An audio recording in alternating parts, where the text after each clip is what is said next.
안녕하십니까. 예, 윤정도입니다. 근데 요즘 들어서 매주 뵙는 얼굴들이 조금씩 몇몇 분들이 새로 오신 분들이 계세요. 기존에 계시던 분들은 조금 들어오시는 경향도 있고. 어찌됐건 날씨도 춥고 또 전국도 불안한데 많이 참여해 주셔서 감사드리고요. 오늘 뭐 중요한 거는 시황이겠죠. 앞으로 어떻게 될지. 뭐 종목에 대한 문제도 크고 시장에 대한 불안감도 확대되어 있는 상태인데 제가 볼 땐 뭐 여전히 나쁘지 않게 보고 있습니다. 그리고 저도 수요일 날 약간 패닉에 빠졌었죠. 시장이 너무 출렁거리고 그리고 상대적으로 너무 크게 출렁거리다 보니까 그리고 또 우리 하나케미칼이 그날 너무 예상했던 범위를 더 넘어서서 출렁거려서 힘들었습니다. 거기다가 저희가 출판기념회를 11월 9일 날 했는데 예상 인원을 사실 한 500분 정도 생각을 했어요. 근데 그날 오실 분들이 한 230분 정도?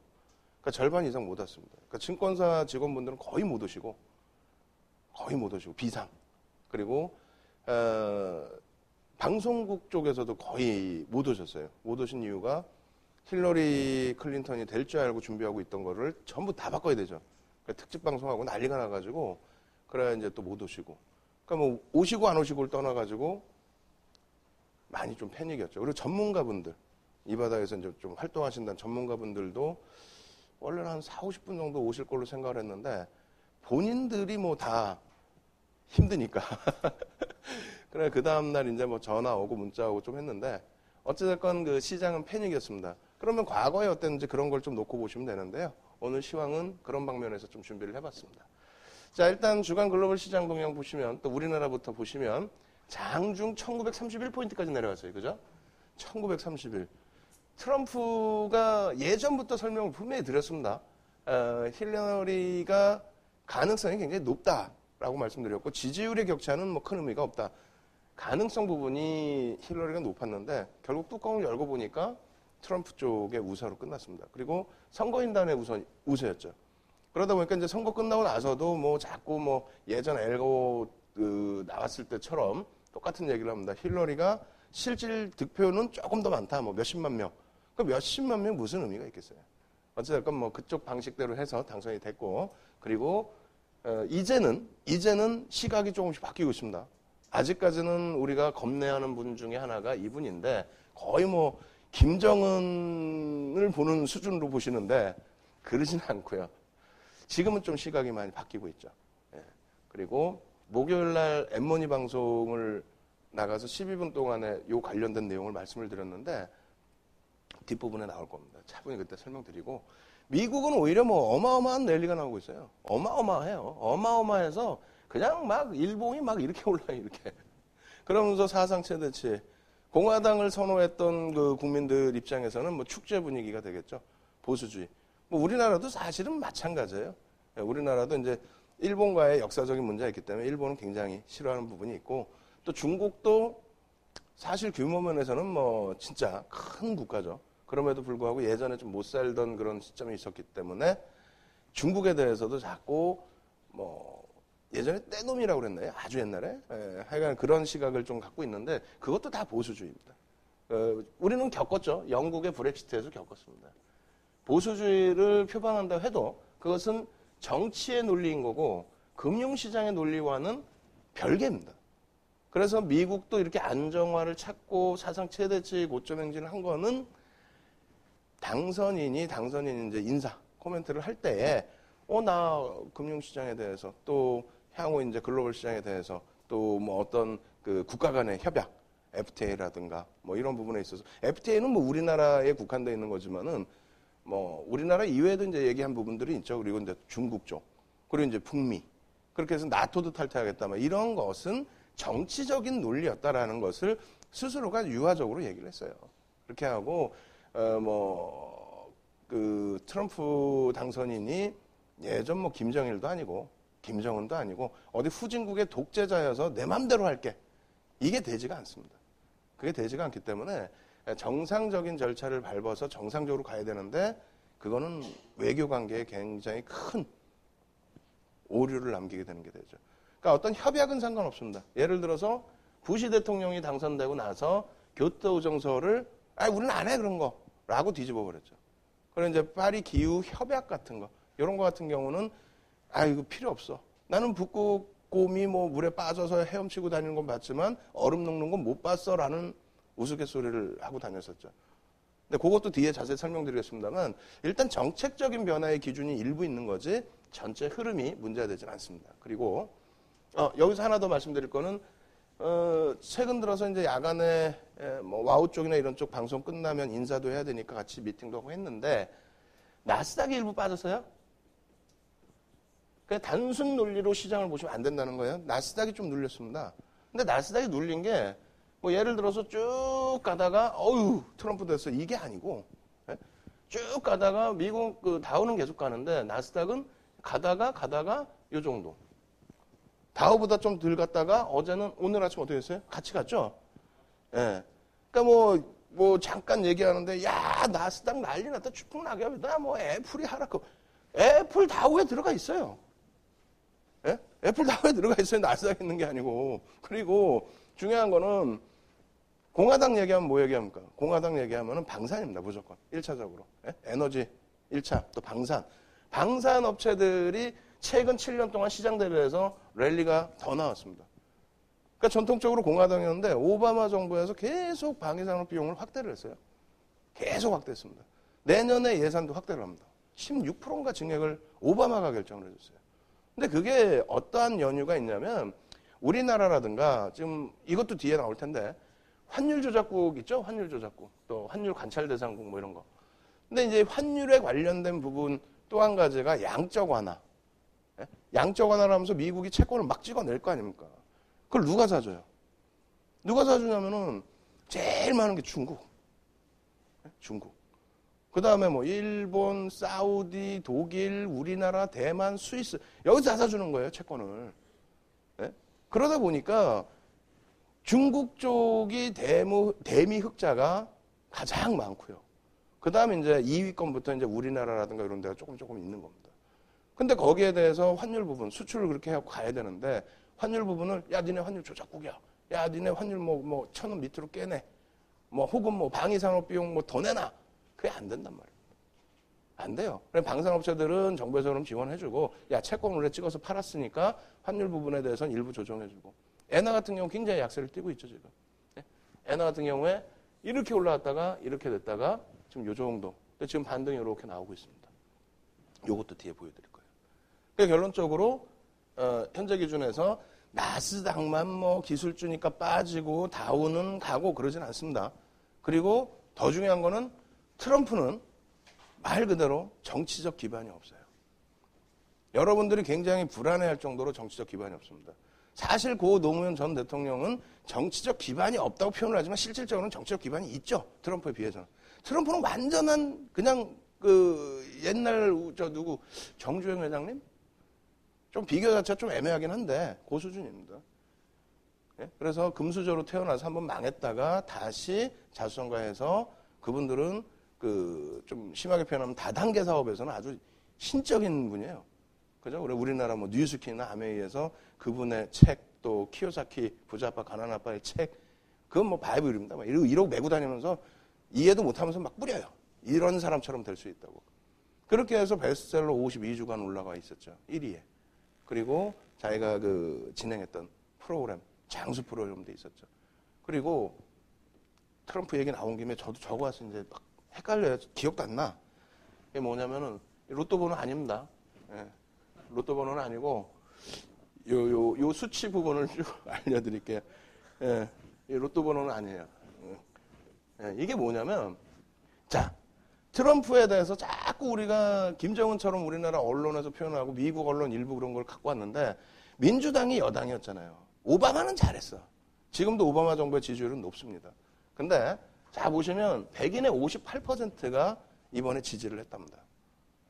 그럼 백인들이 다 바본가요? 뭐 저기 뭐 남아메리카 공화국 뭐 이런 데서 찍은 것도 아니고 거기에 백인 남성의 63%, 백인 여성의 53%. 어찌됐건 이 나라의 주인은 백인이에요. 네? 그죠? 그리고 53%는 뭐냐면 전체 남성이 53%.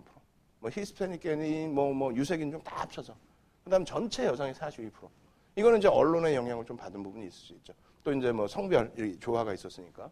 그리고 이거는 요거를 좀 자극한 거죠. 요거를. 요게 뭐냐면 대학을 못 간, 예? 미국은 대학 가기가 좀 쉬울 수 있을 텐데 대학을 못 간 분들, 블루칼라라고 우리가 일컫는 분들의 72%, 블루칼라 남성의 72%가 트럼프를 찍었습니다. 그러니까 다수에게 골고루 지지를 받은 거예요, 사실은. 예? 결론적으로 이렇게 되면 뭐가 부드러워지냐면 우리가 걱정하는 거는 유색인종에 대한 뭐 탄압이라고 표현은 안 되겠지만 그런 부분들. 근데 미국은 범법 행위를 해서 범죄를 저질러서 잡히지 않는 한 불법 체류자에 대한 규제가 이렇게 세지가 않답니다. 그리고 미국 내에서도 3D, 3D 업종 그런 쪽에는 어차피 그 사람들이 할 수밖에 없어요. 그러니까 알면서도 유지하는 부분도 분명히 있다는 거죠. 그러니까 트럼프가 한쪽으로만 치우치는 사람은 아니라는 겁니다. 어찌됐건 하여간에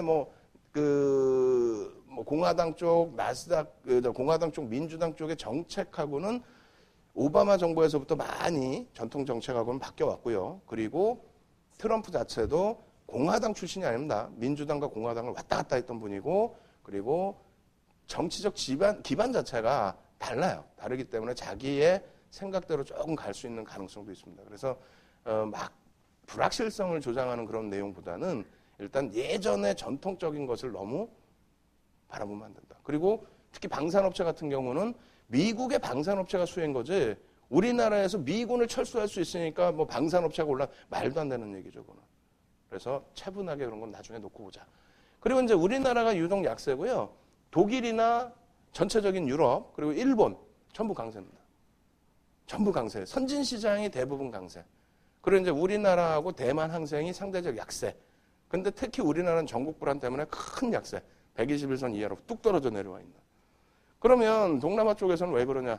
그러니까 우리나라도 신흥국으로 사실상 분류가 되는 겁니다. 그래서 이제 신흥국 분류 중에서 가장 큰 문제라고 일컫는 부분은 보호무역 정책으로 트럼프가 갈 가능성에 대해서 얘기를 하는 겁니다.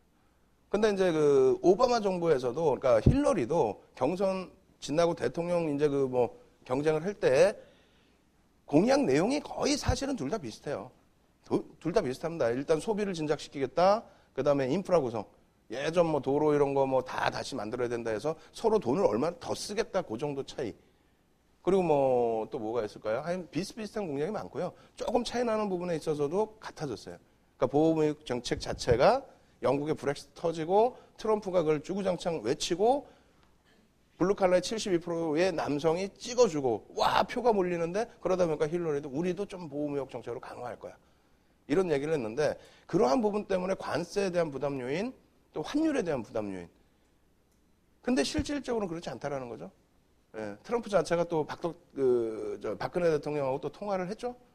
그러니까 그런 유화책을 자꾸 보여주는 겁니다. 그리고 실질적으로 관세를 그렇게 세게 부과했을 때 아주 단순 논리로 야, 다 필요 없다. 그럼 같이 죽자. 우리 달러 갖고 있는 거 다 팔게. 어떻게 할 건데? 그러한 관계들이 다 맞물려 있는 거예요. 중국 쪽도 마찬가지예요. 지금 중국의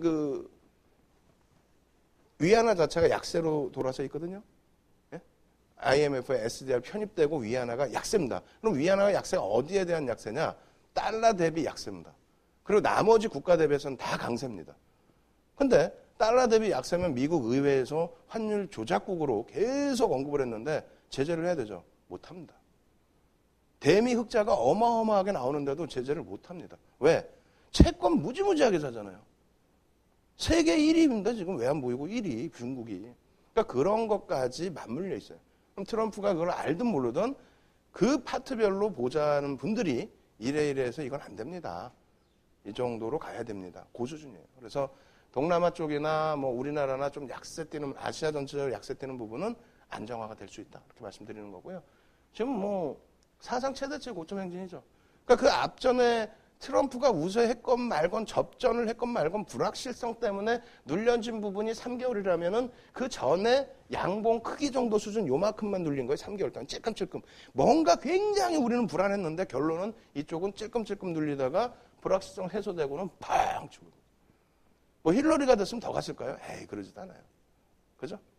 그래서 미국 쪽의 흐름 정상적이다. 유럽 마찬가지고 일본 마찬가지고요. 일본도 뭐 하루에 막 6% 이상 올라왔죠. 그러니까 우리나라만 유독 이렇게 된 거예요. 전국 불황까지 겹쳐지면서. 그러니까 일정 범위의 로스컷 물량도 쏟아진 겁니다. 개인들의 신용 로스컷, 스탁론 로스컷, 또 이제 기관 투자자들의 로스컷 이런 부분까지 일단은 이날 일정 범위는 쏟아졌다라고 보시는 게 맞고요. 그리고 돌려야 되는데 자꾸 전국이 어수선하니까. 또 가장 큰 문제가 야 이거 그럼 대통령 하야해야 되나?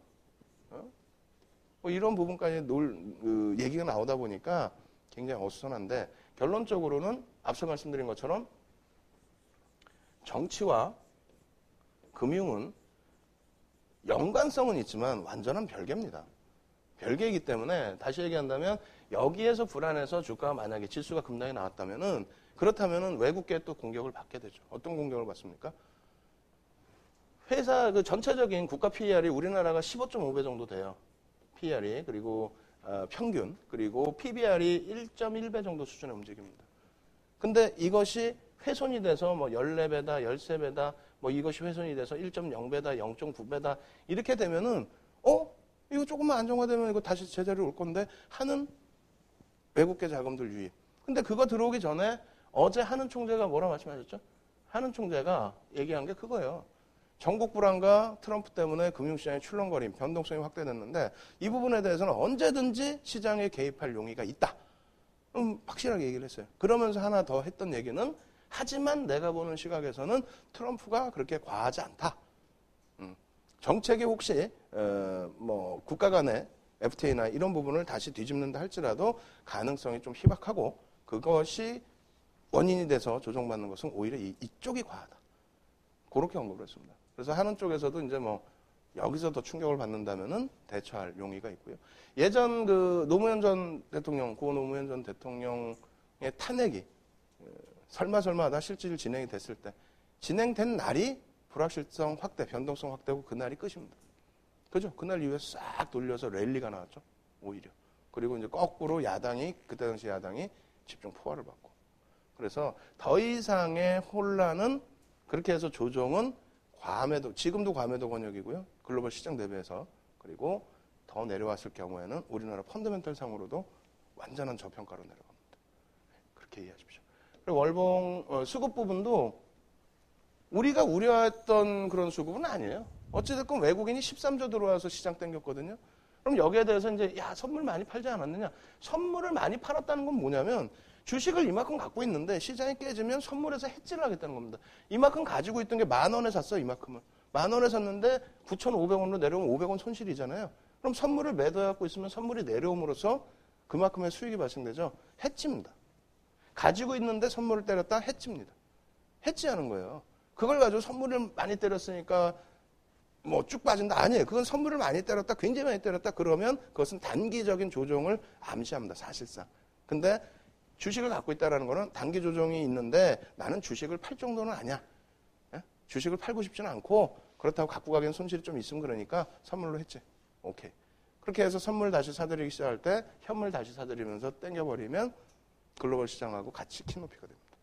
그래서 뭐 예를 들어서 이러한 뭐 기관 투자자의 매도처럼 매도도 하고 선물도 때리고 그러면은 이거 완전히 추세 전환이죠. 완전히. 근데 그렇지 않은 이러한 흐름에서는 외국인들의 선물 매도에 대해서 크게 우려하실 필요 없습니다. 해지라고 생각하시면 되겠습니다. 그 다음 보시면 요겁니다. 이게 이제 과거 경험치나 이런 부분이 가장 중요하다고 말씀드리는 이유가 이건데 결론적으로 뭐냐면은 뭐 부시 대통령이 되든 클린턴 대통령이 되든 또 부시 아들 부시가 되든 오바마 대통령이 되든 시장은 미국 대선일 코스피 지수고요. D-30일 지수인데 사실상 그 시장 예측치를 벗어났기 때문에 변동성이 확대됐던 것 뿐이에요. 뭐 당일 기준의 등락률이 어마어마하지는 않았습니다. 다만 보시면 잘 안 보이시니까 읽어드리면 30일 동안에 부시 대통령 됐을 때 12.75% 오르고 있었고 올라갔고요. 그 다음에는 뭐 클린턴 됐을 때 17%. 그 다음 클린턴 됐을 때 7% 오히려 하락, 5% 하락, 1% 하락, 21% 하락, 3% 하락. 그럼 뭐냐면 아무 연관성이 없어요. 사실은. 내리 이렇게 빠져왔더라도 그 연관성도 없다라는 겁니다. 다만 그럼 연관성도 없는데 왜 보여주냐? 변동성은 확대되어 있었다는 거죠. 변동성은 좀 확대되어 있었고 또 한 가지는 요겁니다. 잘 안 보이실 텐데 여기. 그러니까 12년도 12월까지예요. 추세대로 갔다는 거예요. 변동성의 등락이 있을지언정 추세대로. 그리고 우리나라가 우리나라만의 흐름을 갖고 간 거는 가장 큰 흐름은 IMF 때뿐이 없습니다. 선진시장 갔는데 아시아는 다 깨졌죠. 그때만 역으로 간 거고 나머지는 다 동반적으로 흘러가요. 동반적으로 흘러갈 때 만약에 예를 들어서 바닥인식에서 나왔다. 그럼 뭐 그냥 그 추세 바닥인식하고 돌리는 흐름에서 대선이 있었다. 그럼 그 추세대로 돌리는 흐름. 여기도 상승 흐름에서 변동성이 좀 확대했었다. 일부 그 흐름. 하락 추세에서는 뭐 하락 추세 그대로. 그럼 지금의 기준이 어떤 기준이냐 그걸 판단하시면 되겠죠. 그럼 다우가 랠리가 나오는 추세이고 유럽이나 일본이 어떻게 했어요? 우리가 브렉시트 터지고 나서 와 여러분 이 자리에서 제가 말씀드린 게 여러분 이 브렉시트라는 거는 진짜 뭐 그렇게 큰 문제가 아닙니다. 영국 자체가 세계 5위에 놓여져 있는 세계 5위권의 경제 대국인데 우리가 유럽을 먹여 살리는 것 같다. 아 이거 기분 나쁘다.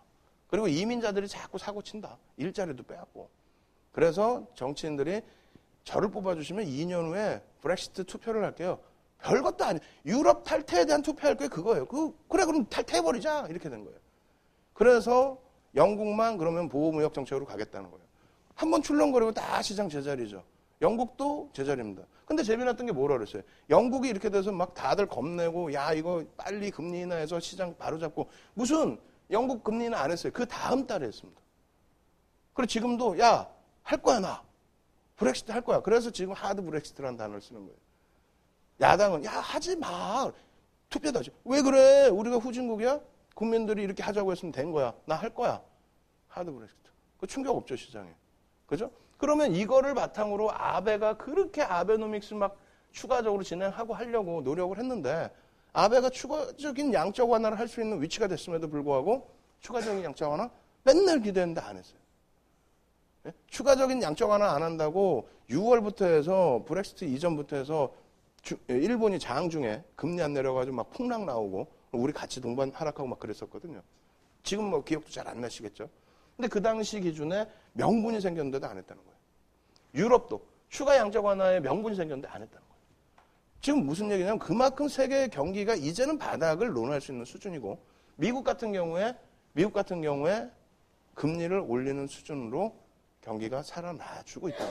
지표가 살아나주고 있고. 그래서 금리 올리면 난리 날 것처럼 얘기하는데 금리 올리면 난리 난다는 표현이 주식시장이 망가진다는 얘기가 아니고 반대론자의 의견은 경기가 이만큼 살아났는데 금리를 올려버리면 기업의 조달금리 그것도 올라가겠죠. 그럼 기업의 부담감이 생긴다는 거죠. 그리고 서민들의 대출금리에 대한 부담 요인 이런 부분 때문에 금리를 천천히 올리자. 또 한 가지는 유럽이나 일본이 바닥을 다진 게 완벽하게 안 보이는데 이쪽만 금리를 올리면 금리 격차. 하는 총재도 어제 뭐라 그랬어요?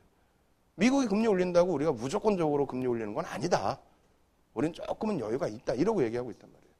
그러니까 미국이 금리를 올리면 다른 데서 금리를 못 올리면 환율 격차가 나옵니다. 또. 그런 여러 가지 요인 때문에 반대하는 거지 금리를 올린다는 거는 좋은 거고요. 그리고 유럽, 일본이 브렉시트가 터졌음에도 불구하고 추가적인 양적 완화는 안 한 거는 더 이상 주사 안 놓겠다. 주사 안 내도 이제는 살아날 수 있다. 그럼 요거 조금 지나면 완전한 안정세가 나온다는 거죠. 그러니까 우리나라도 마찬가지입니다. 지금 이 추세에서 이게 하락 추세냐? 그거 아니죠. 그죠? 그렇다면 돌릴 수 있는 위치로 해석을 하십니다. 더 이상 트럼프의 부담요인 갖지 마시고 또 국정 부분에 대해서도 너무 힘들어하지 마시고. 그리고 이게 만약에 이거는 이제 대선 이후에 시장 관심 집중될 수혜주였는데 이건 누가 돼도 사실 똑같아요. 사실은. 그래서 가장 대표적인 게 소비입니다. 건설, 방산. 근데 방산은 우리나라하고 상관없어요. 방산이 한번 그 급등락이 나왔던 거는 트럼프가 되면은 우리나라에서 미군 빼겠다고 빼라고 그래요. 일본은 저기 밑에 오키나와에 쫓겨나 있거든요. 미군이 와 있어야 되는데 어디 와 있을 데가 없어. 만약에 일본이 철수해버리면은 중국하고 일본하고 우리나라 똘똘 뭉치겠죠.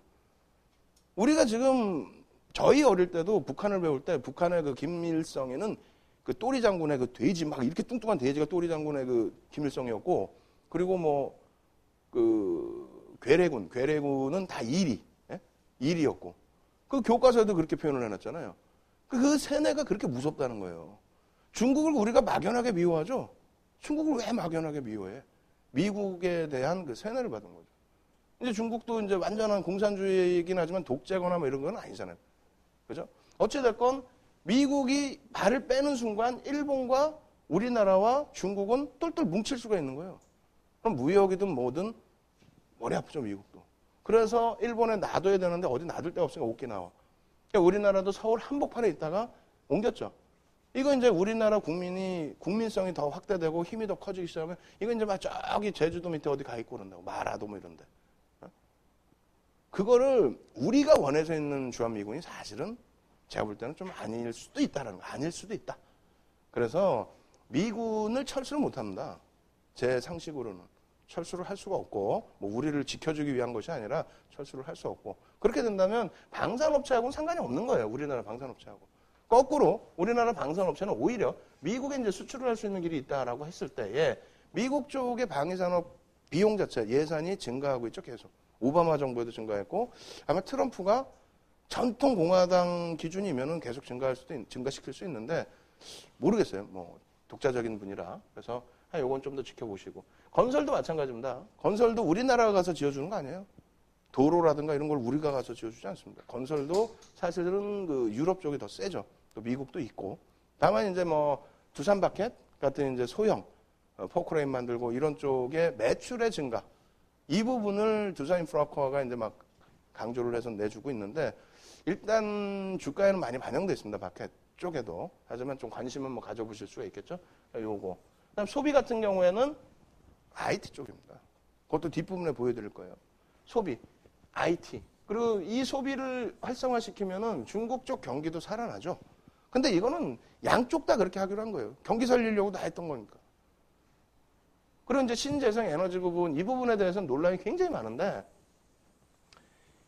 신재생 에너지는 어느 대통령이 돼도 부각이 돼요, 사실은. 민주당이 되면은, 이거 말이야, 환경 때문에 탄소 배출, 이러한 부분에 대해서 규제를 하자. 그러니까 전통 에너지, 석탄, 석유에 대해서는, 이거에 대해서는 세금 더 내. 세금 더 내고 좀 덜 써. 이렇게 규제를 하는데, 그리고 이제 신재생 에너지 부분에 돈을 막 쏟아부어 주는 거죠. 그러면 잘 생각해 보세요. 우리가 그것도 지금 집권 여당 쪽에 세뇌를 당하는 거예요. 전기차가 지금 당장 만들고 있는 그게 예전부터 아주 옛날부터 전기차가 있었습니다.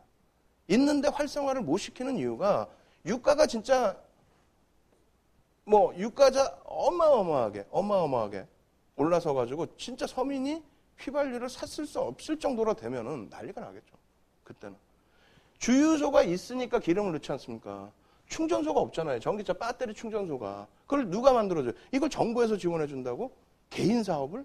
누구를 위해서? 환경을 생각해서? 말도 안 되죠. 네? 담배 같은 경우 어때요? 개인 건강을 위해서 막 흡연하면 큰일 납니다. 막 공익광고 하죠.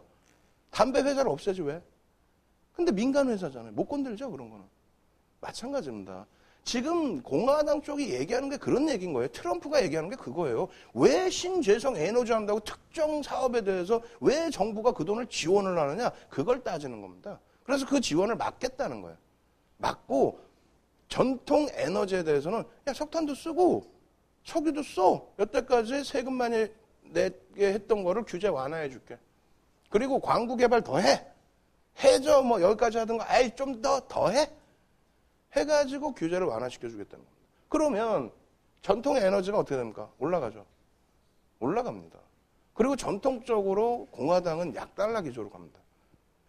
금리하고 상관없이 약달러 기조로 갑니다. 전통 공화당은. 약달러 기조로 갔을 때는 결제 통화가 약해지죠. 그러다 보니까 상품 가격이 오릅니다. 그럼 상품 가격이 올라서 만약에 유가가 예를 들어서 지금 50불에서 왔다 갔다 하기도 하는데 이 유가가 50불에서 55불 한 60불까지 올라가면요. 그때부터 나오는 얘기가 이제 셰일가스 개발. 셰일가스 개발하면은요. 개발 비용 대비해서 유가 대비해서 이제 쓸만해.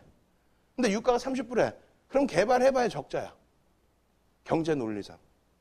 대체에너지라는 건요. 이 유가가 올라가면 올라갈수록 부시 대통령이 교토 정서를 뒤집어 까서 이거 우리 안 해. 했어도 유가가 급등이 나오니까 그 다음부터 대체 에너지 얘기 나오고 뭐 풍력 얘기 나오고 태양광 얘기 나오고 그래서 움직임이 좋았던 거죠. 그죠? 그렇기 때문에 신재생 에너지는 지금 당장 충격이 있다 할지라도 이건 언제든 보실 수 있는 위치입니다. 만약에 이거를 뭐 트럼프가 규제해서 이 회사를 망하게 한다? 그럼 이 사람들이 전쟁해야지. 안 그러겠어요? 이건 말도 안 되고요. 한쪽에 치우치지는 않습니다. 그리고 전통 에너지 가격 상승은 신재생 에너지 뭐 부각된다 이런 부분이 있는 거고 여기는 이제 성장성이 좀 더 부각되는 거고요. 그래서 그쪽 부분을 같이 계속 보자. 근데 지금 산업 자체가 어찌됐건 뭐 규제 완화건 뭐 어찌됐건 이러한 부분의 개발은 지속되고 있다는 거는 염두를 해두셔야 됩니다. 자, 이겁니다. 그리고 실질. 뭐 최근에 가장 화두가 되고 있고요. 금융주들. 기존에 계속 말씀드렸고요. 이게 뭔 내용이냐면은 트럼프가 어떻게 진행을 할지 모르겠습니다만 시장에서 예상하는 금리에 대한 수순은 12월 달까지 12월 기준에서는 당연히 올린다고 보고 있고요. 내년에 한 2회 정도 올린다고 보고 있는 게 시장의 전망치입니다. 근데 더 빠를 수는 있어요. 만약에 유럽이나 일본이 안정화를 찾아서 같이 움직여주면.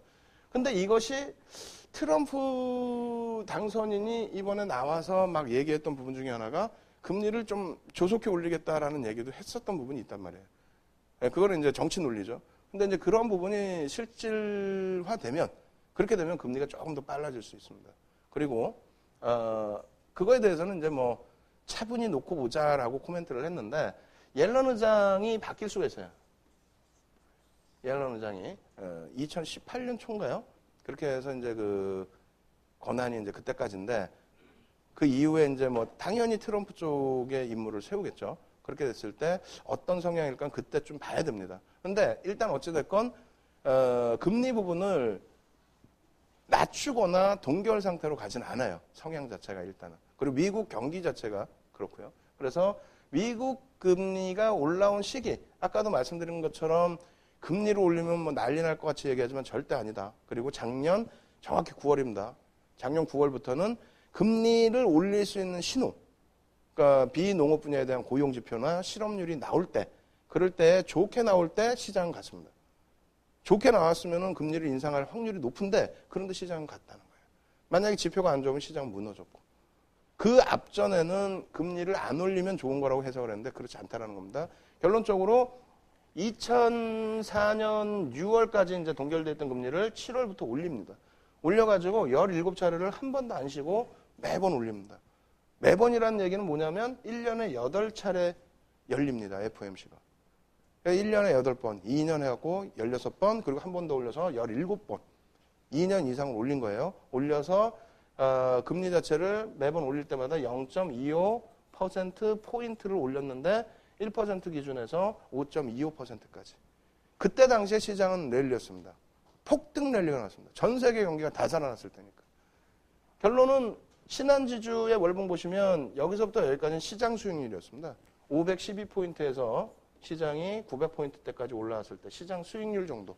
그러고 나서 절반 조정. 시장도 700포인트대까지 절반 조정. 그러고 나서 다시 움직일 때 이 상승률은 이 무거운 신한지주가 시장 105% 올라갈 때 105%는 적지 않죠. 750 뭐 그런 정도에서 뭐 1400, 1500 갔으니까. 그럴 때 228%. 우리가 기준을 잡는 거는 와 우리가 뭐 1년에 1000% 뭐 10배짜리 종목을 줘라 이거 아닙니다 사실은. 예? 기아차가 5,000원에서 8,000원을 갔을 때에도 8만 원을 갔을 때에도 이거는 리먼이 터졌으니까 5,000원 온 거고요. 그 전에 정상 환율은 뭐 평균 한 15,000원, 6,000원? 12,000원에서부터 16,000원까지 왔다 깨진 거죠. 그럼 여기서부터 잡으면 요만큼인 거고 그래도 뭐 5배면 많은데 이게 2년 이상의 시간이 걸렸습니다. 현대차 마찬가지예요. 35,000원대에서부터 27만 원 갔으니까 어마어마한데 실질적으로는 8만 원이었어요. 2007년도에. 8만 원을 잠깐 넘었다 깨졌으니까 7만 원대 후반. 그럼 그걸로 따지면 27만 원? 아주 높지는 않아요. 정상적인 회기 이후의 랠리는.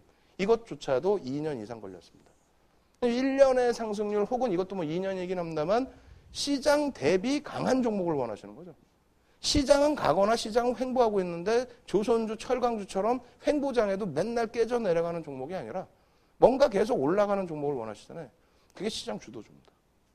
그럼 그거는 업황에 대한 사이클로 인해서 움직임을 가져가는데 금융주 같은 경우가 지금이 적기일 수밖에 없다. 왜? 시장 관심이 높아지니까. 자, 보시면 이렇게 되어 있습니다. 님이라고 그래갖고 이제 순이자 마진 요걸 놓고 보죠. 그죠? 요걸 놓고 보는데 순이자 마진은 말 그대로 이자 수익입니다. 그래서 자금 조달 비용을 빼는 거예요. 예? 대출해주고 이자 줘야 될 거 아니에요. 그 돈을 넣으신, 예? 은행에 예금 넣으신 분들한테. 그게 나와야 되는데 금리 자체가 낮게 형성돼 있으면 그 범위 자체가 좁다라는 거죠. 그럼 금리를 올리면 수익이 늘어나느냐? 사실은 그렇지는 않아요. 또 금리를 내리면 수익이 악화되느냐? 사실은 또 그렇지도 않습니다. 신한금융지주 그룹 자체의 연 순이익이 10조 이상이에요. 계속. 근데 성장도 안 되고, 뭐 안 된다는 표현보다는 막 이렇게 성장 산업은 아니죠. 금리를 막 우리가 마음대로 막 조작하고 할 수는 없으니까.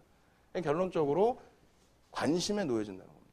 그래서 뭐 예를 들어서 0.5배 미만 PBR이 조선주나 철강주가 0.5배 미만까지 밀렸어요. 그러다가 올해 들어서 반등이 세게 나온 거죠. 그 무거운 포스코, 현대중공업이 뭐 50%, 80%, 100% 이렇게 움직이는데 이 부분이 0.5가 저평가는 아니라는 거예요. 0.24까지도 밀린 한국전력이 있었다는 거죠. 여기서 저평가라고 들어가도 더 밀릴 수 있다는 거죠. 다만 여기서 돌려줬다는 건 뭐라고요? 시장 관심이 증가했다는 거예요. 맨 처음에는 야 공매도 세력에 대해서 클린하겠다 해서 공매도 때렸던 쪽이 대사주면서의 반등. 그러고 나서는 원샷법, 일본에서 진행한 원샷법에 대해서 구조조정을 하면 정부가 세제 혜택을 주겠다. 거기에 대한 추가 랠리. 그럼 마찬가지라는 거죠. 금융주. 금리를 인상하니까 금리 인상에 대한 예대 마진이 증가할 수 있네. 그 관심이 증가하면서 쇼커버링 물량 들어오면서 초기 시세가 나오고 그 이후의 흐름이 아까 신한주주처럼 연결돼서 나온다는 겁니다. 순이자 마진 자체의 개선폭은 뭐 그렇게 아주 크지는 않습니다. 사실은. 그리고 여기서 보시면 이 기준 말씀드렸죠. 예전 거하고 이제 좀 또 바꿔놨는데 원래 이제 예전 거 보시면 변동성을 확인할 수 있어요. 예전 변동성 이만큼에서 갑자기 리먼 터지고 나서 뭐 쭉 반등 나갔다가 그 이후에 여기까지가 물론 뭐 요거 하나 있습니다만 여기까지가 15% 범위의 등락이에요. 말이 됩니까? 수년간을 꼬리 좀 빼고 몸통만을 놓고 봤을 때 15%에서 수년을 진행을 했어요. 이건 박스권이 아니고요. 선형이라고 누누이 말씀드렸습니다. 선형 패턴입니다. 서형식 패턴의 선형. 그럼 이런 종목은 여기서 시세가 나서 이렇게 움직일 때 수급도 뭐 뒷받침되어 있죠? 거래량도 있습니다. 여기서 시세가 났을 때는 박스권 돌파했습니다. 요 높이만큼의 목표 주표입니다. 이게 아니에요. 요 길이만큼의 상승 랠리를 볼 수가 있습니다. 네? 그 길이만큼의. 그래서 그거 보시는 방법은 나중에 기술적 분석에 다시 한번 해드릴게요. 그래서 지금 KB금융뿐만이 아니에요. 하나금융지주, 우리은행 내년 매각 재료 있죠. 또 그러면 시장 이슈가 또 불거지는 겁니다. M&A 때문이라는 게 아니고 매각 재료로 인해서 관심이 증가한다고. 보니까 저평가했네? 이런. 금리까지 올리네? 이런 거. 그래서 결론적으로는 다 좋아요. 다만 신한주주가 상대적으로 못 올랐다 요즘에 조금 탄력을 받는데 신한주주는 왜 못 올랐냐면 2013년인가요? 그때 대비해서 고점 대비 밀리지를 않았어요. 다른 금융지수사 대비해서 조정을 덜 받았기 때문에 돌려질 때에도 오르는 게 좀 제한적이었습니다. 지금은 거의 키높이 맞습니다. 네. 그렇게 보시고 그 다음 요겁니다. 이게 가장 많은 그 질문을 받는데 어제는 어떻게 됐는지 모르겠어요. 수요일 날 우리나라 그 업체들도 폭락이 나왔죠. 바이오 업체들 폭락이 났습니다. 그리고 나서 목요일 날 반등이 좀 나오다 보니까 야 이거 또 트럼프 케어 나오는 거 아니야 이렇게 얘기가 나왔는데 그렇지 않습니다. 제가 볼 때는 제약바이오는 이제 끝났습니다. 끝났다고 보시는 게 맞고요. 이 순환 사이클이라는 게 있어요. 미국 같은 경우에는 이렇습니다. 2010년도에 발의가 돼서 통과를 했어요. 2010년도 3월인가에 오바마 케어가. 근데 그거를 공화당 쪽에서 계속 반대를 했죠. 왜? 공화당은 뭐냐면 전통적으로 전통 제약사를 원하지 바이오 시밀러 쪽을 원하지 않아요. 복제약품? 왜 복제약품을 허가를 내줘? 안 돼. 전통약. 이렇게 돼 있습니다. 이쪽에서 반대를 하다가 결국은 진행이 된 게 2014년도에 진행이 됐어요. 결국은. 근데 이제 그 분위기가 점진적으로 좋아진 거죠. 2013년부터. 이게 그래서 뭐 많은 분들이 만약에 제약 바이오를 논하게 되면은 그걸 물어보세요. 언제부터 어떻게 움직였는지. 예? 어느 날 갑자기 한미제약 사라고 매수가 나오잖아요. 그때 되면 늦어서 이제 꼭지 잡은 거죠. 그럼 왜 움직였는지를 아셔야 되겠죠. 그래야 10년 후에도 이걸 볼 수가 있습니다. 결론적으로 이 당시 기준에 미국 쪽에서 오바마 케어가 이제 현실화되는구나 해서 움직임이 나왔고 이 랠리가 그렇게 비이성적이진 않아요. 우리나라처럼 뭐 10별로 그러진 않습니다. 이렇게 흘러가는데 2014년 말에 옐런 의장이 얘기를 했어요. 야, 이건 과도하다. 근데 더가 웃으면서 이거 그 정도쯤이야. 근데 여기서 똑같이 조정을 받죠. 뭐냐면 클린턴 후보가 얘기를 합니다. 약값이 너무 비싸. 정부 죽으라는 거야? 오바마 케어 해가지고 약값을 예를 들어 70%를 지원하겠다. 그럼 정부가 70% 지원해줘야 되는데 약값이 너무 오른 거예요. 예? 복지약값도 다 오른 거야. 야, 니네 까불지 마. 이제 더 이상 올리지 마. 규제할 거야. 그걸 개인 SNS 메일 계정에 올린 거죠. 그렇게 되면서 조정이었습니다. 그렇게 되면서 조정이었어요. 아시겠죠? 그러면 힐러리가 됐어도 안 되는 거예요. 막연하게 힐러리가 되면은 뭐 바이오 시밀러 쪽에 뭐 복지학 쪽에 뭐 규제를 완화해주고. 근데 약값 올리는 건 반대했잖아요. 주가에는 반영이 돼 있다는 거예요. 선반영. 그리고 힐러리 아닌 트럼프 같은 경우는 아예 전통 제약사. 네? 거기다가 오바마 케어, 야, 다시 전면 재검토. 정부 지출 너무 커. 국민 안전을 위해서 좋긴 하지만 정부 지출 너무 커. 그래서 제약 바이오는 흐름을 가져가기가 어렵습니다. 지금 우리나라 같은 경우에도 보시면 뭐 미국 같은 경우에는 나스닥 생명공학 지수, 아멕스 생명공학 지수, S&P 헬스케어 지수 세 가지를 보시는 겁니다. 원래는 아멕스를 좀 더 봐요. 네? 그리고 우리나라 같은 경우는 뭐 의약품 업종 이게 시장의 비중이요. 의약품 전체 거래소 시장의 전체 비중이 2.4%인 것뿐이 안 돼요. 지금은 아마 밀려 떨어졌으면 더 낮을 수도 있습니다. 시장에 미치는 영향력 자체가 없습니다. 다만 정부에서 자금 땡기긴 좋아요. 예를 들어서 이럴 때 조화제약 52배 올라왔네, 조화제약 42배 올라왔네, 산성 PNC 57배 올라왔네. 그런 얘기를 하다 보니까 그러니까 그냥 여기서 사들여 들어가는 거죠. 그죠? 그렇게 해서 자금 땡기긴 좋은데 황우석 교수 문제 터지고 그리고 나서 거의 뭐 10년인가요? 몇 년이야 이게? 네? 이렇게 올라왔죠.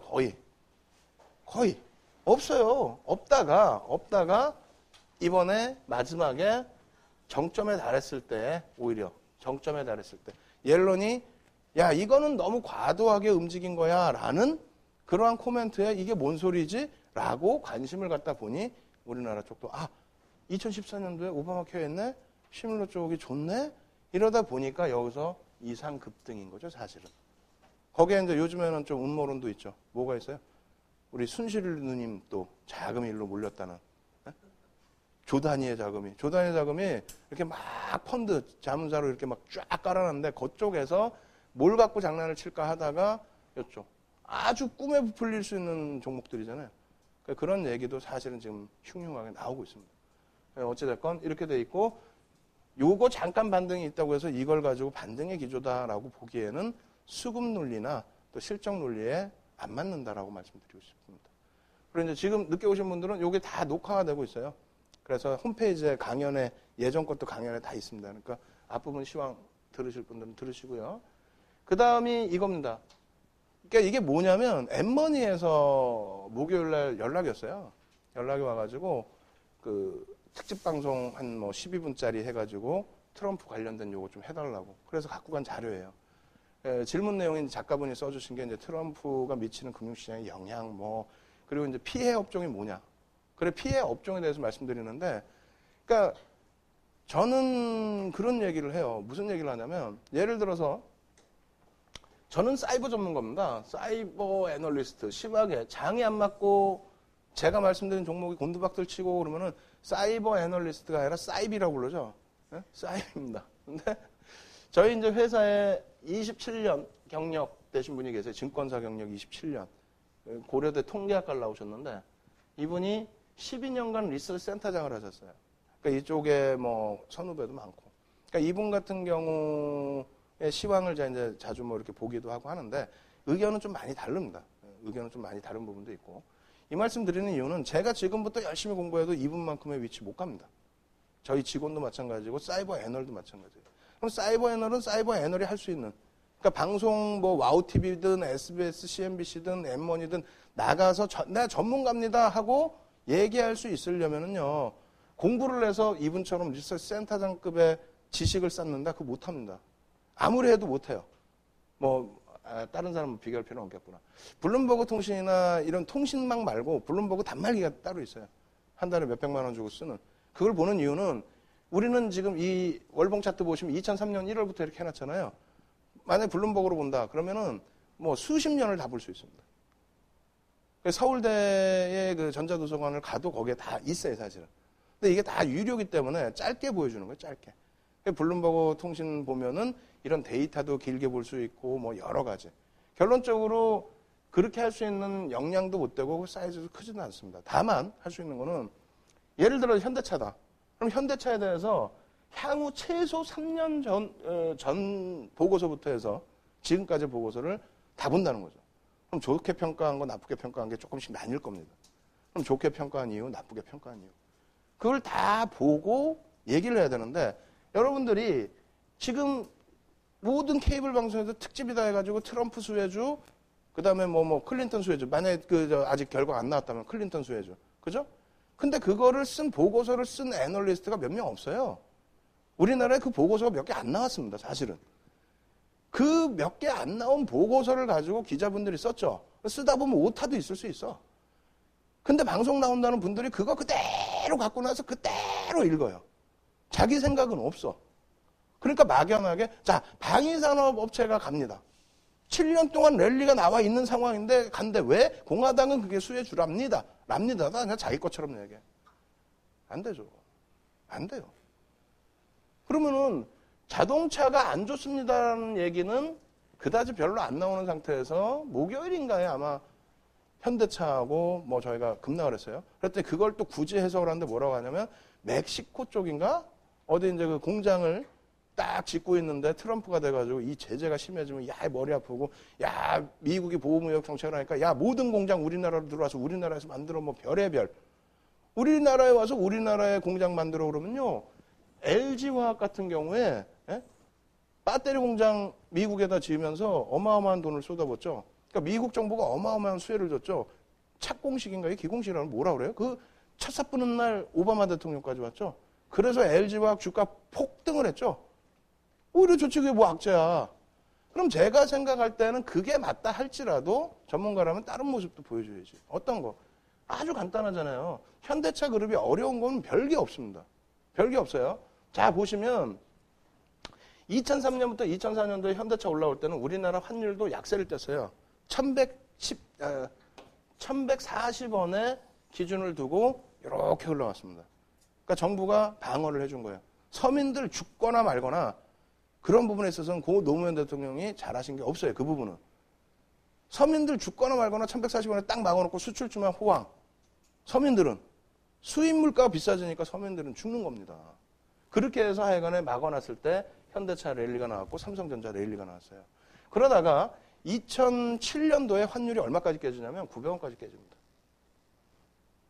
기억도 안 나실 거예요. 왜? 2007년도에 막 랠리가 나왔기 때문에 지금 들으면 어때요? 지금 환율 조금만 흔들리고 막 1,006원까지 2014년도에 1,006원까지 밀렸죠. 그러다 보니까 이거 1,000원 깨지면 수출주가 실적이 나빠지고 그러면 막 난리 나고 그게 세뇌당해서 그런 거 우리가. 900원까지 깨져 내려가는 2007년도에 우리 시장은 2,000포인트를 넘고 있었습니다. 정상적인 환율이었고. 근데 어찌됐건 정부 바뀌면서 이거를 이제 야당이 이렇게 해서 깨진 건데 정부가 바뀌면서 다시 이명박 대통령이 해가지고 또 환율을 쫙 맞춰놔요. 얼마에? 1,100원대. 어찌됐건 그 과정 속에서 현대차는 어떻게 됐어요? 2005년까지 날아가고 시장 어떻게 됩니까? 원래 여기서. 더 가죠. 시장 2007년까지 이만큼 가죠. 근데 현대차, 삼성전자는 못 갑니다. 수출주는. 못 가요. 환율 때문에 못 가요. 그러다가 깨졌죠. 리먼 때문에. 깨지고 나서 바닥 찍고 돌리는데 여기까지는 정상 범위의 회귀. 그죠? 여기까지는 정상 범위의 회귀.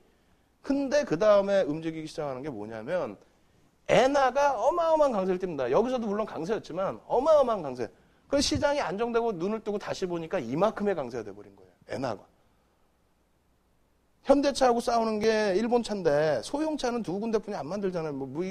독일에 폭스바겐이 있고 하지만은 어찌됐건 일본하고 우리가 싸운단 말이에요. 저가차로서. 소형차로서. 그럼 미국이 그 등치 큰 사람들이 그냥 너무 큰 레버리지를 써가지고 거품이 만들어졌기 때문에 집 다 뺏기고 돈 다 뺏기고 완전히 거의 거지가 돼버렸죠. 서민들이. 그 상태에서 밥 사 먹으러 가고 식료품 사러 가야 되는데 걸어서 못 가잖아요. 예? 그러다 보니까 차가 필요한데 그 등치 큰 사람들이 요만한 차 타가지고 요러고 운전하고 다녔던 거예요. 근데 그걸 일제차를 살려니 엔화가 이렇게 비싸다 보니까 일본에서는 엔화 때문에 수출 단가가 오히려 올라갈 수밖에 없는 거예요. 우리나라는 아이고 땡큐 감사합니다 할렐루야 하는 거죠. 그래서 이 랠리가 나온 겁니다. 아주 단순해요. 뭐 갑자기 현대차가 기술력이 좋아서 뭐 갑자기 하늘을 날아다니는 자동차를 100만 원에 팔아가지고 올라갔나요? 아니죠. 그럼 정확하게 이 내용을 아신다면 지금의 범위에서도 현대차 해석할 때 트럼프를 그냥 갖다 붙여놓고 뭐 걔가 보호무역 정책을 하니까 그럼 다 죽어야지. 왜 유독 현대차만? 그 이유는 다시 엔화가 약세를 딸 가능성이 굉장히 높아졌다는 겁니다. 지금 엔화의 기준에서 아베가 협의를 한 거죠. 미국하고. 미국이 금리를 올린다라고 하고 금리를 올리게 되면서 달러 기조를 강달러로 가겠다 해서 오바마 정부 때 강달러로 확 바꿔놨죠. 강달러로 확 바꿔놓은 상태에서 어떻게 합니까? 엔화 약세는 당연한 수순이잖아요. 이렇게 됐는데 현대차 갈 수 있겠어요? 경쟁이 안 되는데? 일본이 진입 안 되는 쪽으로만 들어가 있는 거예요, 지금. 예? 일본이 진입 안 되는 쪽으로만. 그래 결과적으로는 밀릴 수밖에 없죠. 예? 그리고 우리나라에서도 애국심 마케팅 자체가 안 통한단 말입니다. 예전에 애국심 마케팅이 통했는데 지금 아예 안 통하죠. 점유율 뚝뚝뚝 떨어지고. 이 상태에서 그나마 행보를 해준 거는 다시 엔화 강세를 띄었기 때문인데 어찌 보면 올라와줬어도 이상할 건 없는데 다만 더디게 조정을 받았어요. 사실은. 그러고 나서 요 흐름입니다. 근데 만약에 여기서 돌려진다. 엔화가. 지금 엔화가 어떻게 됐냐면 트럼프가 되고 나서요. 트럼프가 되고 나서 잘 보시면 꼴이 확 달려있죠. 트럼프가 되고 나서 여기까지 밀린 거예요. 다시 100엔 수준, 달러당 100엔 수준까지 왔는데 더 정확히 보셔야 될 거는 브렉시트가 터졌을 때 100엔이 살짝 이탈됐을 때의 수준으로 밀린 게 아니었다라는 거고요. 그러고 나서 다음날 바로 확 돌려버렸어요. 그러고 나서 또 뭐가 얘기가 나오냐면 트럼프하고 아베하고 조만간 바로 만난대. 그러면 아베의 목적은 아베노믹스예요. 이것뿐이 없어요. 야, 우리 엔화 약세로 갈게. 이것뿐이 없어요. 만약에 그래서 엔화가 다시 약세 기조로 와서 이렇게 올라간다. 현대차는 멈춰있던. 여기서 강세로 돌아섰는데도 멈춰졌죠. 근데 이게 다시 약세로 가면 다시 깨집니다. 그 논리예요. 다른 논리 아닙니다. 뭐 멕시코 공장에 뭐 그럼 멕시코는 지금 전쟁 준비해야지. 에이 그냥 이왕 죽을 것 니네 한번 붙자. 그게 됩니까? 안 된단 말이에요. 그래서 그런 부분에 너무 민감하게 반응하지 마시고. 그렇다면은 이 부분을 놓고 보셔야 되는데 오늘은 이제 종목보다 이제 전체 시황 부분이나 이런 걸 더 자세히 해드리는 거예요. 이 부분이 뭐냐면 환율 심축 분석국. 옛날에는 뭐라고 했냐면 이제 환율 관찰 대상국 이렇게 했어요. 관찰 대상국. 심층 분석국, 지정 요건 3가지. 이게 재무부가 미국의 재무부가 이걸 완화시킨 겁니다. 네? 규제를 완화시켰어요. 왜 완화를 시켰냐면 중국의 위안화를 IMF의 SDR에 편입을 시키는데 중국도 이제 뭐 원했던 부분도 있고요. 미국이 그걸 편입을 시킨 거예요. 그래서 이제 정상적인 환율 범위로 가라. 그리고 기축통화까지는 아니더라도 니네가 이제 나와라. 밖으로. 그래서 결제통화, 전 세계 무역, 교역의 결제통화가 아직까지는 뭐 3%뿐이 안 돼요. 사실상은. SDR 쪽에 이제 비중은 높게 책정이 돼 있지만. 근데 재무부가 이제 머리가 아파진 거예요. 이렇게 되다 보니까. SDR에 편입되어 있는 위안화가 환율 조작국이다? 이러면 또 머리 아프죠. 그래가지고 원래는 환율 조작국으로 미국 의회가 언급했던 게 중국하고 우리나라예요. 그러던 것을 규제 자체를 완화를 시킨 겁니다. 그래서 3가지 기준을 대미 무역 흑자가 얼마냐, 예? 대미 무역 흑자가 얼마큼에 달하고 있느냐, 그리고 뭐 GDP 대비해서 얼마큼이냐, 규모면으로만 놓고 볼 수 없으니까. 그리고 이제 뭐 지속적이고 일방향의 달러 매수가 있느냐, 그러니까 외환 시장에 공개 외환 시장에 정부가 접근해서 얼마큼을 변동을 주느냐. 이 3가지를 놓고 본다는 건데 결론은 뭐냐면 이렇게 돼 있어요. 중국이 맨날 조작국이다 했던 중국이 충족 요건이 한 개뿐이 안 돼요. 규정을 바꿔버리니까 한 개뿐이 안 돼. 내년엔 이거 빠져요, 아예. 아예 빠져요. 그만큼 완화시켰다는 겁니다. 보호무역 정책이 아니라 더 완화됐다는 거예요. 재무부가 우리나라에 6월 달에 들어왔더라고요. 미국 재무부가. 와서 서로 조율을 했어요. 네? 조율하고 오히려 우리나라는 2개씩이죠. 근데 더 재밌는 거 아까 말씀드린 것처럼 중국, 독일, 일본, 한국, 대만, 스위스예요. 여기 사우디 하나 빠지고 다 외환보유고 상위국입니다. 1위, 2위, 뭐 3위, 4위 뭐 이런 식으로. 무슨 얘기인지 아시겠어요? 이쪽에서 중국이 이만큼의 미국에 대비해서 수익이 나고 우리도 이만큼의 수익이 나고 있는데 이것을 전체적인 내용을 다 오픈할 수는 없잖아요, 정부가. 야, 우리 채권을 얘네가 많이 사주니까 이게 괜찮아. 이렇게 오픈할 수는 없잖아요. 그러다 보니까 서로 암암리에 진행이 되는 겁니다. 중국하고 어때요? 중국하고 맨날 뭐 겉으로 볼 땐 뭐 일부 뭐 다툼도 있고 뭐 싸움도 있고 하는 것 같지만 결론은 각각의 분야에서는 서로 조율이 다 되고 있는 거예요. 적절하게. 그래서 야, 니네 우리나라에서 이만큼 벌었지? 우리 채권 이만큼 사줘라. 이건 이렇게 하고 저건 저렇게 하고 야, 환율 조작 대상국? 자, 이번에 이제 규제 완화해서 풀어줄 테니까 너는 SDR 들어와. 이해되시죠? 그래서 이걸 감안했을 때 문제가 없다. 뭐 보호의목적제 펼치고 뭐 방위 분담금을 내고 그건 정치적인 논리. 아시겠죠? 트럼프 혼자만이 결정할 수 있는 내용도 아니다. 그럼 이걸 기준으로 했을 때 가장 수혜를 받을 수 있는 게 뭐예요? 이게 그대로 유지가 되고 미국이 소비를 진작시킨다라고 했을 때 수출주입니다. 수출주예요. 그리고 우리나라 원달러 환율 보시면 이번에 트럼프 되고 펑 뛰어 올라가고 1160원대까지 왔죠. 거의 70원, 1170원. 우와, 불안하죠. 근데 정확히 얘기하면은 올 3월에 1230원인가 60원까지 왔어요. 1200원을 넘지 않는 한 심각한 환율로 보실 필요는 없어요. 다만 환율이 1140원 요 정도 범위 전후에서 딱 좋은데 변동성이 확대돼 버리면은 해지하는데 비용이 또 나가죠. 해지 비용이 나옵니다. 그래서 수출주가 좀 부담스러울 수 있기 때문에 안정화되는 게 좋고요. 그럼 환율 기준은 어떠느냐? 좋습니다. 달러화 기준도 달러화 인덱스 자체의 기준도 전통적으로는 공화당이 약달러 기조예요. 약달러 기조인데 우리나라하고의 기준에서는 또 일본하고의 기준에서는 상대적인 부분이 우리는 기축통화가 아니죠. 그래서 같이 약세의 흐름을 지속할 수 있다는 것. 일정 범위에서요. 그리고 앞서 말씀드린 것처럼 중국이 SDR 편입되고 위안화가 약세입니다. 위안화가 약세면 원래는 환율 관찰 대상국이 아니라 조작국인 거예요. 근데 위안화가 약세면 아시아가 힘들어지는 겁니다. 우리나라도 힘들어지는 거예요. 와, 위안화하고 가격 경쟁이 안 돼. 근데 재밌는 거는 달러 대비해서만 약세입니다. 달러 대비해서만. 그래서 다른 국가들 통화 대비해서는 절대적인 약세는 일단 아닙니다. 그래서 그러한 부분에 수출주를 놓고 보신다면은 삼성전자 부분 매번 설명드리는데 목요일 날 165만 원까지 또 근처까지 돌렸다가 금요일 날 또 개파락 나오고 막 눌리고 장난이 아니에요, 지금. 변동성이 커져 있는데 그것도 음모론도 많은데 결론은 뭐냐면 갤로트 7에 대해서 이제 끝났죠. 모든 게 끝났어요. 그리고 뭐 삼성전자에서 만들어내는 IM, IT 모바일 부분의 핸드셋이 갤럭시 노트 7 하나냐? 아니에요. 수십 가지가 넘더라고요. 저도 몰랐어요. 근데 삼성전자 이쪽 분야에 2차 벤더, 1차 벤더는 상장사들이 있고 뭐 거기에 납품하는 2차 벤더 몇몇 업체를 알고 있는데 인쇄기로 기판 PCB에 대해서 얘기하다 보니까 상관없더라고요.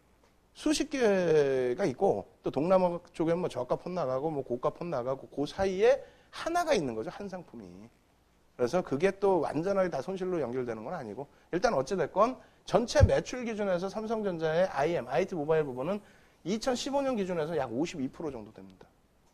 이거를 뭐 중국에 5년간에 걸쳐서 매각한다는 루머가 있었죠, 올 초에. 말도 안 되는 소리입니다. 그죠? 매출의 50%를 매각할 수 있어요? 못해요, 이거는. 그리고 두 번째로는 영업이익의 50%를 누가 했어요? 반도체가 했습니다. 근데 지금 정확히 따지면 5월 18일이에요. 근데 5월 18일도 필요 없고 1월 4일부터 해서 그럼 1월 4일부터 5월 18일까지는 SK 하이닉스에 대해서 외국인 기관이 일정 부분 매도가 있었다는 얘기예요. 네?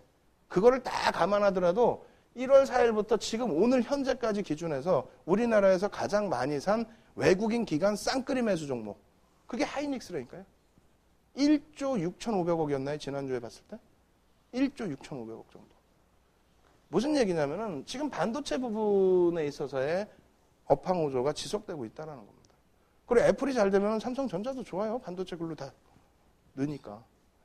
어찌됐건 그래서 이 반도체 부분의 흑자 부분 또 개선 부분 영업이익의 50%를 이쪽이 담당하고 있다는 부분.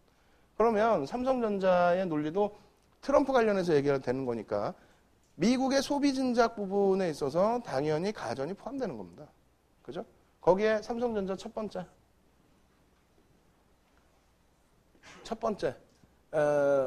이렇게 물어보신 분들이 많아요. 영업이익이 36조 나왔던 게 2013년이라고 그랬어요.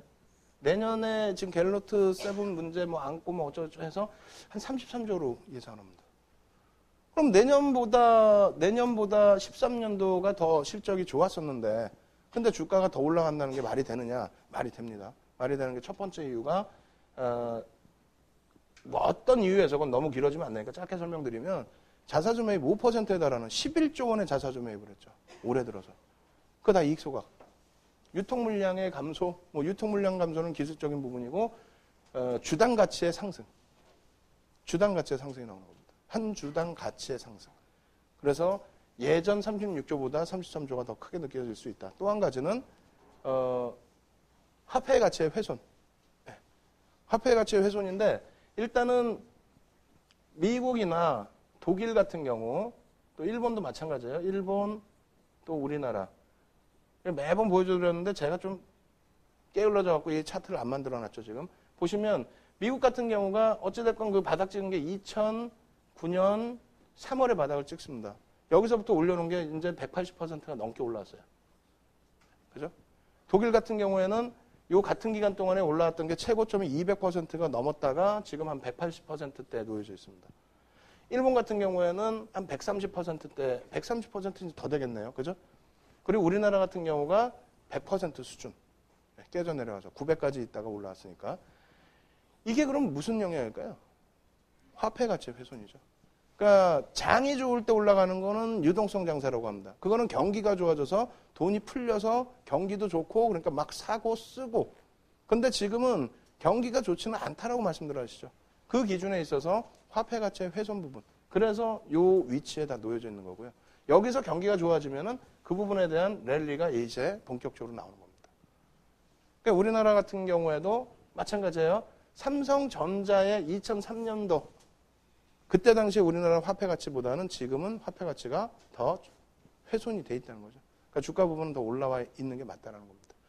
그래서 자사주 매입 이익 소각, 그 다음에 주당 가치의 상향, 그러한 부분들, 그리고 실적 개선폭. 두 번째로는 인적 분할 부분이죠. 인적 분할. 그리고 그에 앞서서 주주환원 정책이 한 번 더 나올 겁니다. 이번 달에 발표를 하려고 했는데 못했어요. 그죠? 그래서 주주환원 아직까지는 못하고 있는데 조만간 나올 수도 있고 늦어지면 뭐 12월에 나올 수도 있고요. 그러니까 주주환원 정책이 조금 뭐 기대치보다 못 미칠 수는 있지만 어찌됐건 주주환원 정책은 나온다. 특별 배당이 됐든 혹은 추가적인 자사주 매입이 됐든 그렇게 보시고 인적 분할은 시장 전체에 대한 호재라고 말씀드렸어요. 몸집이 가벼워짐으로써 회사를 쪼개는 거니까 몸집이 가벼워짐으로써 시세가 가벼워질 수 있고 전체 시장이 긍정적으로. 근데 그렇게 됐을 때 삼성전자의 이득은 뭐냐? 자사주에 대한 의결권이 살아납니다. 그래서 지배력이 강화돼요. 그래서 도덕적으로 문제가 되기 때문에 야당에서 이 부분, 지주사 전환 부분을 꼭 삼성그룹뿐만 아니라 다른 쪽도 막 강성으로 뭐라고 하고 있는데 다만 금융시장의 클린화를 위해서 진행하는 거고 그리고 이제 원샷법에 또 상충이 됩니다. 그렇게 되면 야당 쪽에서 반대하는 쪽 기준으로 잡는다면 어찌됐건 인적 분할은 늦어도 1월경에는 발표될 걸로 보고 있습니다. 요게 이제 재료가 되는 거죠. 그죠? 그리고 유통 물량 자체가 지금 거의 없어요. 그래서 자사주 매입 5% 11조 원 들어왔을 때 5% 들어왔을 때 거기에 일부 외국인과 기관, 개인이 팔았죠. 그럼 개인은 판 걸로 끝인데 외국인과 기관은 어떻게 한다? 비중을 더 채워야 됩니다. 포트폴리오 비중을 가격 무시하고 다 채우는 거예요. 가격은 상관없습니다. 그들은. 그래서 그러한 논리로 좀 보셔야 됩니다. 그래서 삼성전자는 단순하게 이제 월봉만 보여드리면 기존의 월봉 여기서부터 추천이 나간 거죠. 여기서부터. 그래서 절반 이상 캔들의 적절한 조정을 받고 그리고 나서 월봉 기준에 잉태형이 돼서 잉태 확인형이 넘어갈 때 여기가 이제 확정인데 요 절반을 넘어가기 시작하면서부터는 편입 구간입니다라고 해서 편입 기준. 확정된 이후에는 여기까지가 편입 기준. 여기까지가. 그렇게 해서 이제 방송에서 매번 캔들 강좌할 때 설명을 드렸고요. 그리고 목표 주가 설정은 여러 가지로 설정을 해드렸는데 여기 같은 경우에도 갭이 나왔죠. 갭이 나온 부분에 대한 목표 주가 여기까지. 그죠? 근데 여기까지 나왔는데 뭐 일봉이나 주봉 뭐 그런 걸 놓고 봤을 때 뭐 이런 뭐 고점을 뚫고 가는 흐름 이런 걸 놓고 봤을 때 어디까지 또 범위가 확대. 기존의 200만 원의 범위, 200만 원, 210만 원의 범위는 요 갭이었죠. 요 갭이 살아있는 한 요 갭에서부터의 높이까지 목표 주가. 근데 지금은 어떻게 돼 있어요? 여기 갭이 있죠, 여기. 여기 갭이 있는데 희한한 거는 맨 처음에 요 갭만 살아있으면 좋겠는데 했는데 리콜 사태 때문에 이렇게 됐다가 그 음봉을 이 삼성전자라는 종목, 이러한 큰 종목을 이만큼의 꼬리를 달고 돌렸단 말이에요. 어마어마한 힘이에요. 그러고 나더니 그 다음 달에는 또 어떻게 돼요? 갭이 나와버립니다. 갭이. 엘리엇 때문에. 갭이 나왔는데 또 이번에는 단종이 돼버리죠. 그렇게 되면서 그냥 쾅 깨졌는데 또 이만한 꼬리가 달리고 어마어마한 힘이라는 거예요. 어마어마한. 이 꼬리가 달린다는 거예요. 그러고 나서 이번 달에 다시 눌려 있는데 요 갭이 지금 살짝 메꿔지려고 하고 있어요. 메꿔진다면 요 갭이 살아있기 때문에 목표 주가는 그대로입니다. 얼마? 200만 원, 210만 원. 근데 만약에 이 갭이 안 메꿔지고 이번 달 기준에 이때랑 똑같이 돌려진다 라고 한다면 목표 주가는 220입니다. 이게 기술적인 부분이에요. 아시겠죠? 그래서 일봉 주봉으로도 계속 보여드렸는데 오늘은 월봉으로만. 네. 그래서 여러분들이 그냥 차분하게 생각하시면 돼요. 야, 지금 트럼프가 돼서 난리가 났고 전국이 불안한데 일단 전국 불안은 모른다고 치더라도 트럼프 쪽은 선진시장은 전부 랠리. 선진시장은 전부 랠리. 그럼 동남아하고 우리나라인데 야, 동남아도 121선 안 깼는데 우리만 깼어. 아, 그럼 우리는 전국 불안 때문에 더 깨진 거구나. 그럼 요거만 좀 안정화가 되면 삼성전자는 이 어마어마한 꼬리의 힘을 바탕으로 갭의 힘을 바탕으로 갈 수 있겠구나. 그렇다면 목표 주가는 220입니다. 가는 도중에 또 다른 변화가 온다? 그럼 더 높게 잡아야죠. 아시겠죠? 자, 그렇게 해서 일단 여기까지 해드리고 쉬는 시간 드리고 나머지 종목 KB금융이나 이런 쪽 종목 진행해 드리겠습니다. 자, 고생하셨습니다.